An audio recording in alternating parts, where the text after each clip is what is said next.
G'day guys, I'm Danny Redbard. And I'm Brooke Lucas. And we're talking about consent again. This time we're talking about how it shows up externally.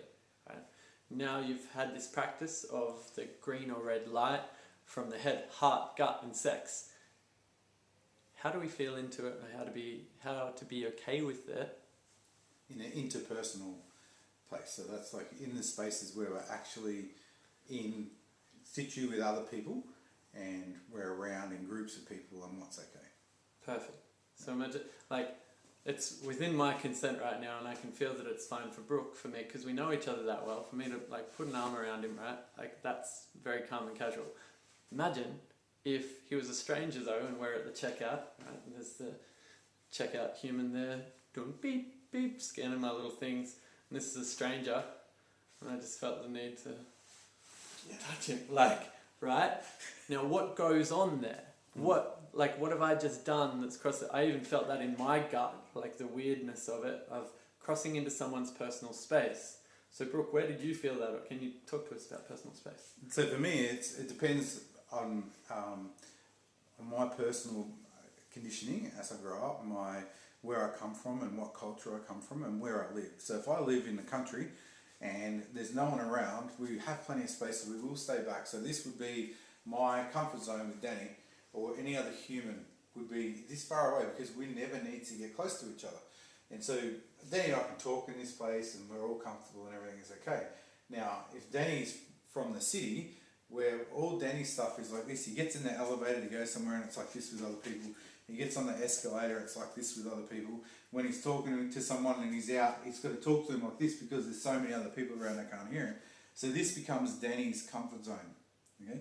And so if the two of us were to meet, Danny wants to get close to me and I want to be back here. So what you'll find is, as Danny moves closer to me, I'll step back because that's my comfort zone. Now this is my comfort zone, and what we're going to learn now is how he starts to feel into his body to understand that that's my comfort zone. I'm actually energetic, pushing back here, and I'm not with a boundary, and I'm not having him come into my space. So I'm not consenting to Danny being into my space.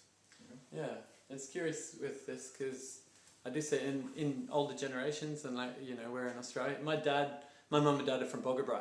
I grew up in Tamworth, and so Boggabri is a town of 600 people. And I know that the way that he interacts with his mates is from yonks away. They'll be having a conversation halfway across the I've never seen his mates hug, and they sure as hell don't stand this close to each other. It's just unheard of, and so be aware of the culture in that, that exactly what Brooke said about cities. It's tight. Now, what about when there is that level of intimacy and friendship, right? And what if I've got desires to be more intimately close with a woman that, what if we're out, at a sleepover and a bunch of friends and we're all, hanging out for the night and there's that girl that I'm interested in, right? And I'm, I've got the desire, my heart's there being I want to be close to her. My cock's there definitely being I want to be closer.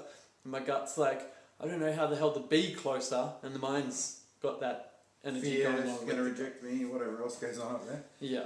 And it's she might not like me. How do we have awareness around what they are consenting to? Right?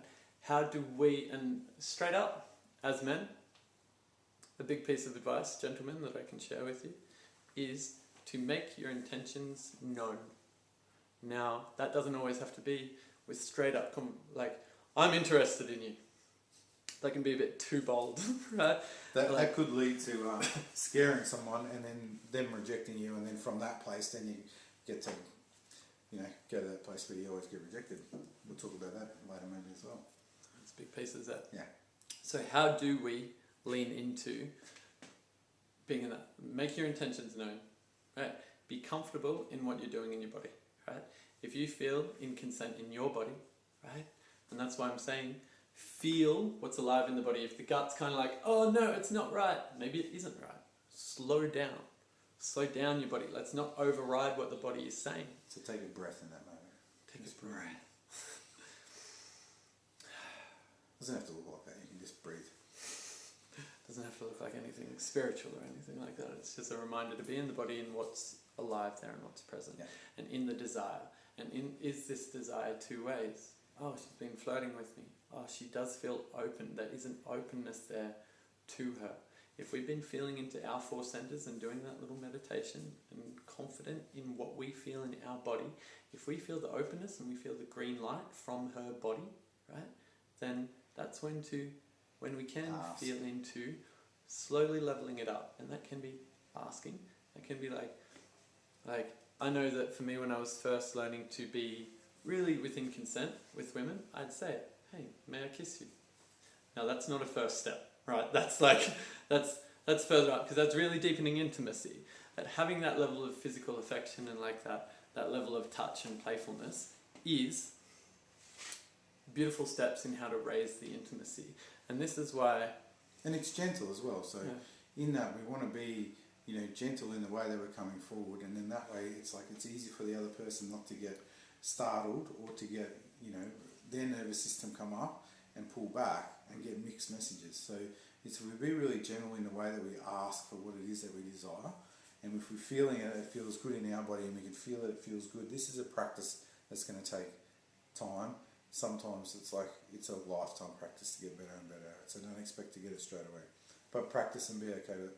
And then when it's green for the other person and you can feel it in your body that it feels okay and there's no hesitation and they're not moving away and stuff like that, then you can ask a simple question of them. And maybe they're the one, exactly, ask. Ask is like a blatant way of leveling these things up and having certainty in what is alive and present in them. Because if the wondrous woman or girl is floating back and you feel those green lights from her, and maybe she's the one doing the touching and the stuff with you, right? We still move slowly and gently, right? That's just because they're open or just because they're interested in sex. Oh, that's a big step, right? We don't just go, oh, they said they're interested in sex, we go to here. We still move gently and slowly.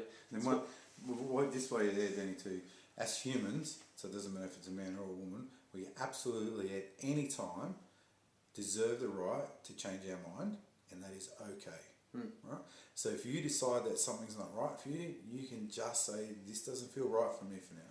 And if a woman says it to you as well, respect her for it. And when she says it, back off. Right? Fully. And just see what's going on and what's happened for her in that space. And be fine going back to square one. Let's say that you do have an intimate, let's say you get a girlfriend, right? And just because she's your girlfriend doesn't mean that you can go straight to here. Again, we start slow, right? We've got a title that, we're together as a couple. What's that even mean, right? It means so we're committed to slowly deepening in intimacy. Well, that's what I'm projecting the meaning to be. That's what it is for me. And right? Something we teach adults there, Danny, is what intimacy actually means. Intimacy isn't about having sex. Intimacy is about into me, you see. And so that can be all the different levels that you get to know someone, that you get to know what they like, what they don't like, how they like to have their hand held, to right through when we're adults to everything else as well. So vulnerability is hand in hand with that. So intimacy goes hand in hand with vulnerability. So with Brooke's word, into me you see. That it's I'm going to show this partner layers of vulnerability and parts of me and depths to me that I don't just show on my surface or to anyone. Things that might feel really vulnerable or might feel really scary for me. Oh, I've let this person into parts of me, let them see parts of me that I don't show just everyone. Yeah. That's intimate. Right? So this is emotional intimacy. We build the emotional intimacy through vulnerability and through being open. That's where we can share our creativity. The biggest thing there, Dan, I'm just going to cut in again, is we can do that. The easiest way to do that is through creating safety. Right? And so what we're really talking about here is, with consent, is building safety. And everything that we do in the work that we do, whether it's in men's work, women's work, couples work, sexuality work, whatever it is we do, the greatest thing that we need to do first is create safety so that people feel safe within themselves to speak their truth. Right? Right. So that's where we get, and that comes with practicing consent. Then I can feel safe. When I can say no and the other person respects it, then I can go deeper. Young gentlemen, you are a cut above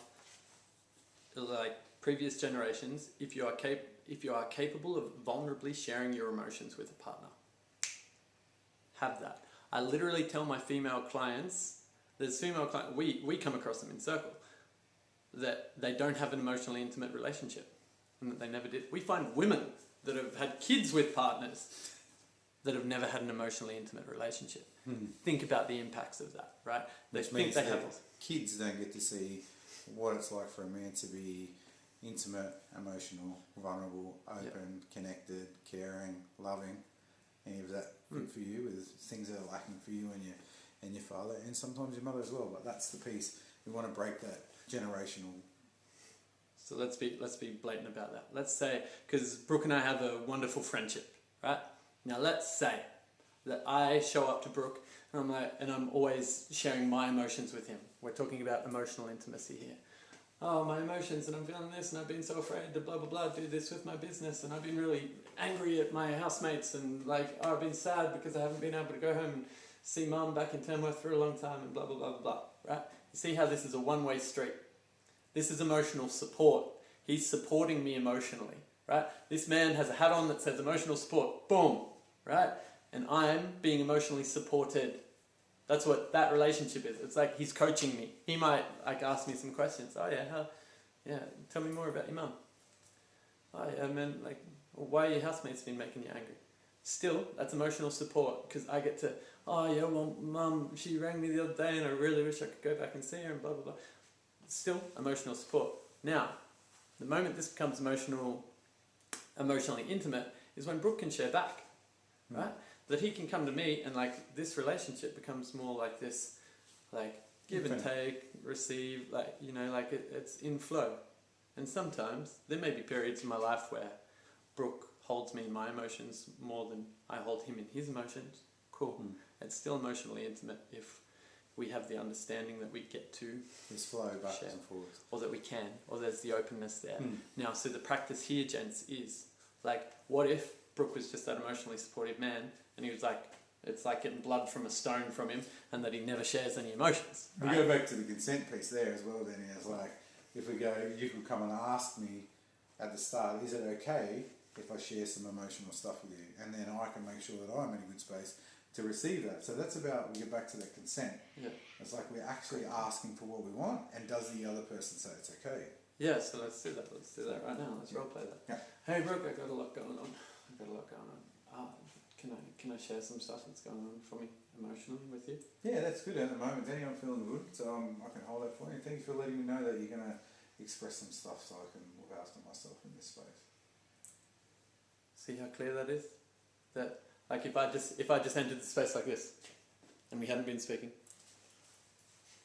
Brooke, oh my god, my mum, she's sick and she called me and look at it. He takes his hit, he wasn't ready for it, and that's non-consensual. I've just hit him in some places. Where did you feel that? Huh? All over. All over. So it's he might have those red lights, those red flags coming up everywhere, being man, I wasn't available for this. I didn't say yes to this. Why is this being dumped all over me? So this is all these emotions that I'm carrying that I've chosen not to be able to hold myself and dump them on someone else. So there's another really great place for this, because we know that if we're speaking to you, man, there's someone in your life who really cares for you to be receiving this transmission. So someone's suggested this or shown you or asked you to look at that person. It's probably one of your parents or a guardian. So this is one of those places where we don't share as young men, especially. And if you're a young woman watching this, it's very similar as well, right? But as young men, we don't share very well. So how do we go? Because in my past, Danny, we don't share. I haven't been able to share very well because I go to my mum or my dad, who's very busy. When I look up, when I'm a young adult or a teenager or whatever, when I look at my parents, they're not actually available like I would like to see them available. So asking for consent to actually speak to them is a really beautiful way that they can get into a space to receive what it is that you need to speak to them about. And this is really important because we sort of get to a stage where it builds up. We don't talk and it's not safe for us to talk. And we build up, and when mum says, oh, can you pick your clothes up from in your bedroom, you explode, right? You just go off because it's not about the stuff in your bedroom. It's you've got all this stuff pent up in you and you're just frustrated. And then, so it's how do I go to my mum or my dad and go, hey mum, can you give me 10 or 15 minutes of your time after dinner? I really want to talk to you about what's going on at school for me, or with my girlfriend, or whatever it is that's going on in your life. So if you can actually ask, and then mum goes, yeah, mum's going to go, oh my god, he actually wants to talk to me. Yeah, they Or really that. do. They really do lose it. They go, oh my God, he wants to talk to me. You can But watch it's them have a little tear in their eye if you want, but it's like, But we didn't even know for all those years that we could even ask that question. Mm. Right? Hey, can I talk to you about something? Mm. Hey, there's something really. nah, I don't have time. Hey, You know, but it's not like that. Can I talk to you after? Like I liked your one of like after dinner for 15 minutes, and it's like how clean and crisp that is as an agreement. Like it's sharp. Yeah. Right? And I've asked for what I wanted, and that's something we need to learn to redo, because as little babies, we ask for what we want and we get shut down. So now we can't ask for what we want, but if we can come back to that place of asking in a good way and getting consent from the other person before we start to share, I think that's a really beautiful place to bring it back to. And then you can open up those communications again with your, the adults or your guardians or your parents or whoever it is that's actually looking after you. You can start to open up that again, and then you can get back into good relation with them, and then you can feel more supported and more loved, and so will they. And then that will just grow and grow and grow as you learn to do that. And that's probably the greatest thing that young people need now, is a safe space to speak the truth and not be judged. So if you're doing this as a young human and you've asked your parents and they can't do that for you, send them our way, because we know how to sort them out. All right? Tell them, don't worry about me. How about you go and speak to Danny and Brooke, all right? In a good way. We love you so dearly. We'll leave this one here, and Yep. we'll do a part 3 on consent, I believe. I think that's a fair bit in there for that. Yeah, it's all. This video turned into all about emotional support and emotional intimacy. And so, just to reiterate on those pieces, emotional intimacy is when it's a two-way street. Emotional support's when it's a one-way street. Remember. So now, if you're showing up in any kind of relationship, have it be emotionally intimate. If you want intimacy to grow. And now when I say that, that isn't just with a partner that we're desiring to be intimate with or desiring to be sexual with.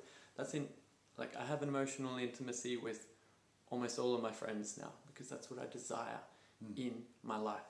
People around me. At some level. Yeah. I desire the people around me to be capable of being emotional with me, and for me to be emotional with them. And what that actually builds up subtly on a lot of levels is so much trust there, which is great, and that level of safety, like we're touching on. And so when that emotional intimacy is there in that harmony, all of a sudden there is that level of physical intimacy that comes along hand in hand with that. And so this is a really beautiful way to gently build relationships with the beautiful humans that we desire to be more intimate with, even sexually intimate with. Cool. Thanks guys. Thank you. Thanks for listening again.